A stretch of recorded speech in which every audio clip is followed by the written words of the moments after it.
Today I am going to tell you the story of a prison break in which gunshots were fired in broad daylight, many people were killed, and a very dangerous cartel leader escaped from jail in the middle of the day. Along with this cartel leader, 30 more prisoners escaped from this jail, and all of them were freed deliberately because they all belonged to the same cartel, whose name was Los Mexico Cartel. The cartel leader who escaped from jail was not an ordinary man, because at that time he ruled the entire prison and ran all his illegal businesses from inside the jail itself. He was so dangerous that from every guard to every prisoner, everyone feared him. For him, prison was no less than a home. But despite that, due to excellent planning and strong connections, he succeeded in carrying out the most dangerous prison break. The story begins on 1st January 2023, when in the city of Juarez, Mexico, it was 7 in the morning and the entire city was almost asleep. At that time, a convoy of armed trucks stopped outside Cerrizo 3 prison. Within seconds, gunshots started raining down. Before the guards standing outside the jail could even lift their walkie-talkies, bullets struck them too, and they fell dead on the ground. Coming out of the vans, the attackers began firing and stormed into the prison. The entire jail was now filled with smoke. Screams were echoing everywhere, and the sound of bullets made the prison tremble. All these shooters were moving towards the prison with one mission, because their target had already been set, and so their timing was perfect. Within just 10 minutes, about 30 prisoners started running towards the outside. And among those prisoners was one man whom the entire prison feared. His name was Ernesto Alfredo, but people also knew him as El Neto. El Neto had been imprisoned here for the last 10 years. Officially, he was just another prisoner, but in reality, he had turned this prison into the headquarters of his illegal empire. From drug smuggling to contract killings, he controlled everything from inside the prison, bribing the guards to make it all possible. Until now, he had ruled over this entire prison. And then came the morning of 1st January 2023, when no prison wall could stop him. But just 4 days later, a car accident occurred, and inside it was found a dead body, and the entire story took a new turn. This is the story of El Neto, the leader of Los Mexico Cartel, who built his empire while sitting inside prison, and how the violent jailbreak destroyed everything. Cerrizo 3 prison in the city of Juarez, Mexico, is located very close to the U.S. border. According to official records, this was a high-security prison where Mexico's most dangerous criminals were kept. But the reality was very different. From guards to higher authorities, many had friendly ties with the prisoners. Slowly, the control of the prison shifted into the hands of the inmates, and the members of Los Mexico Cartel completely took over. By bribing the guards, almost anything could be smuggled inside the jail: guns, drugs, mobile phones, and even luxury items. The most shocking fact was that prisoners were openly bringing in furniture and luxury goods through the main prison gate without any restrictions. By 2022, the prison no longer looked like a prison at all. Some cells had jacuzzis, televisions, cash, and expensive alcohol. All of this entered under the watch of guards and jailers. And behind it all was only one man, El Neto. Inside this prison, no one dared to disobey him. He decided what came in, when, and how. Now let's move to the early life of El Neto, the journey that brought him to this prison. It all began in 1990 when he was born in northern Mexico. Northern Mexico had always been a battlefield of drug cartels, where gang wars happened frequently. Living there left only 2 choices: either fall victim to the cartels or join them. By the time El Neto turned 18, he had chosen his path: crime.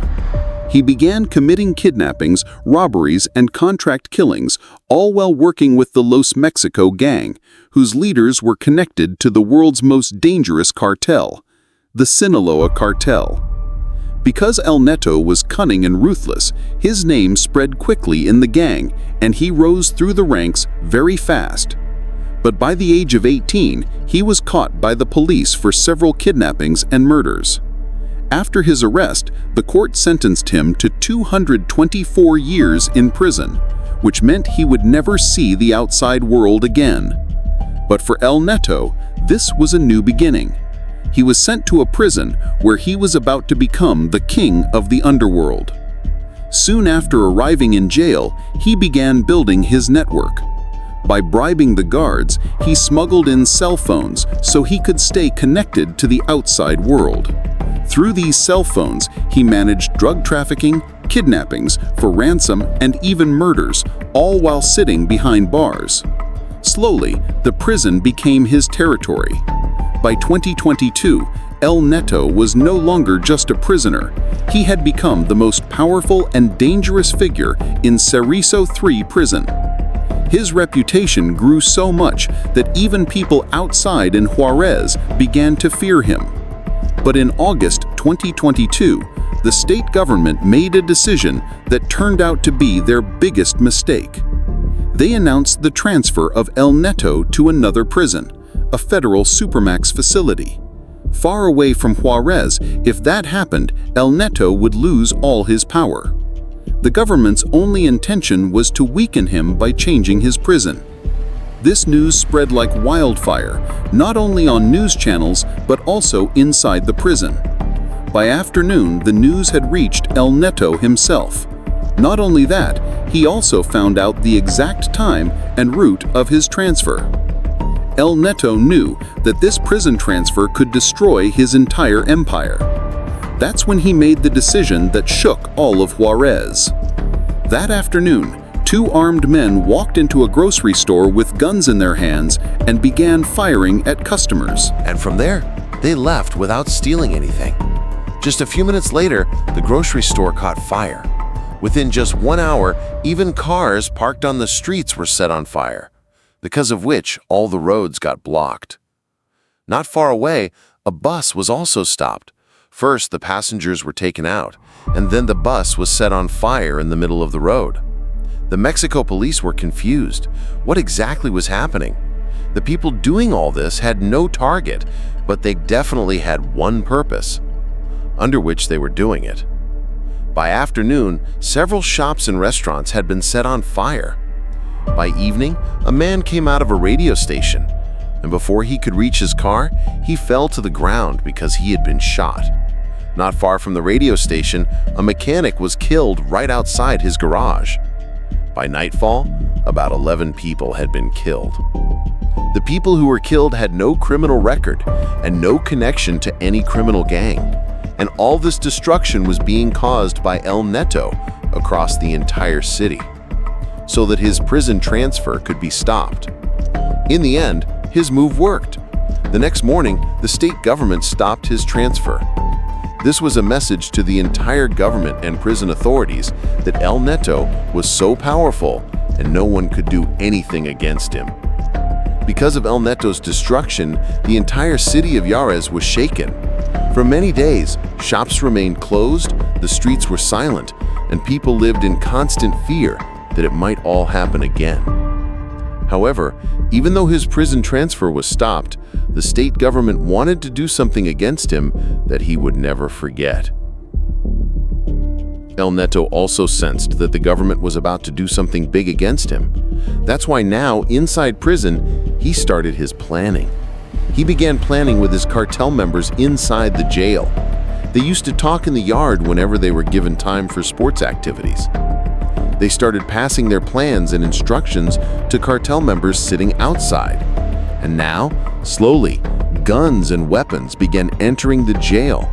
Some guns were hidden inside supply trucks and smuggled in, while others were dismantled and later reassembled inside the prison.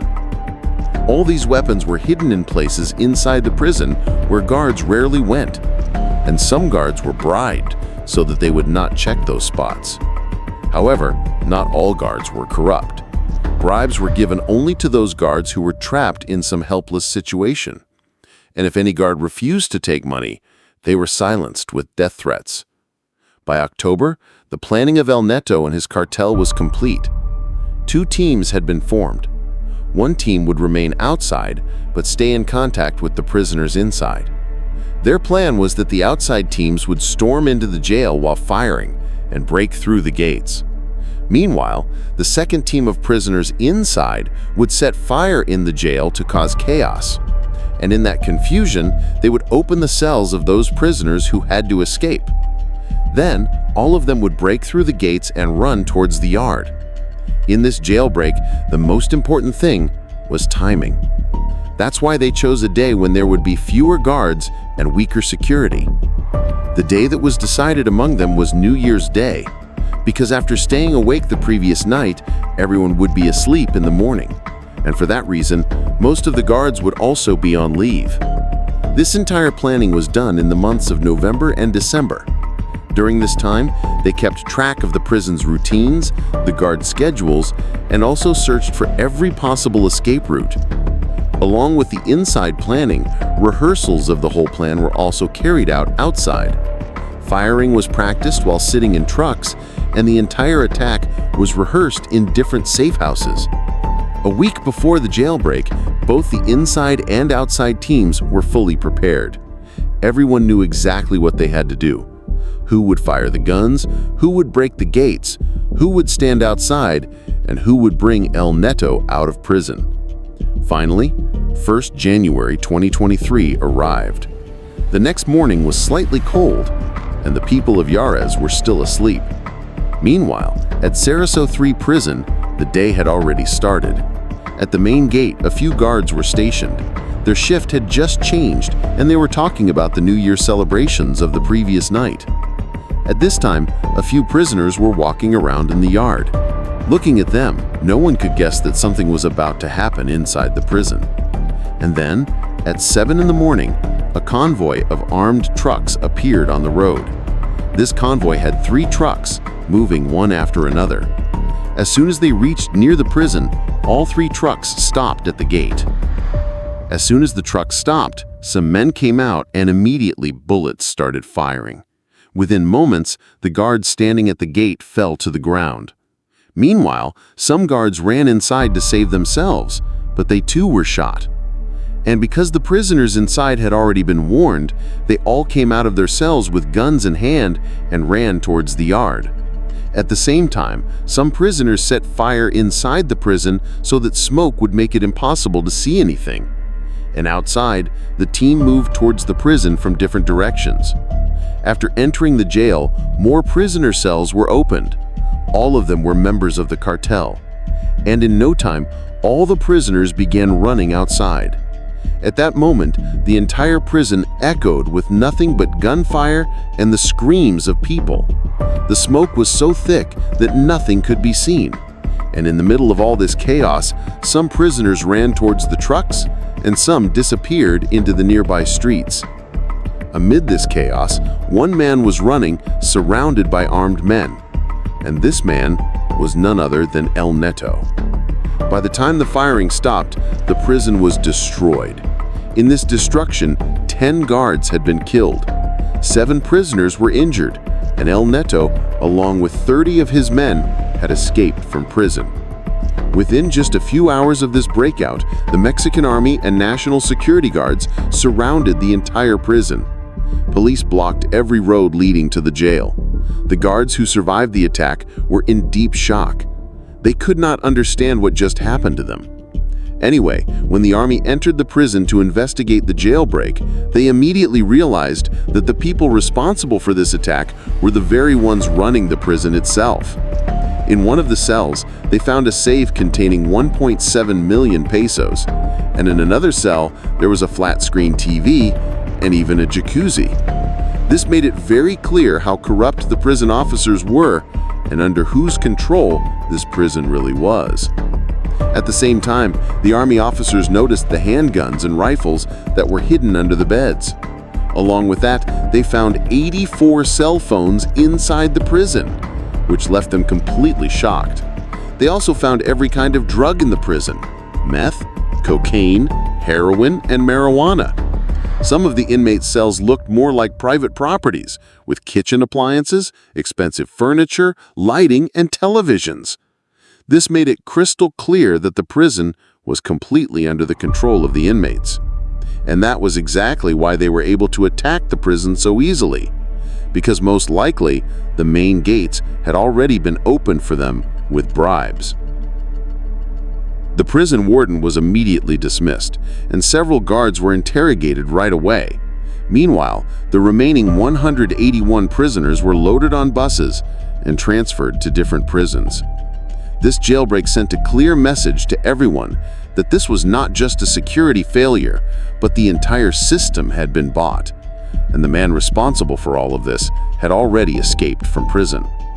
By the afternoon, this news was being shown on every news channel, and the army trucks standing outside the prison were being broadcast everywhere. In total, 30 prisoners had escaped, including El Neto.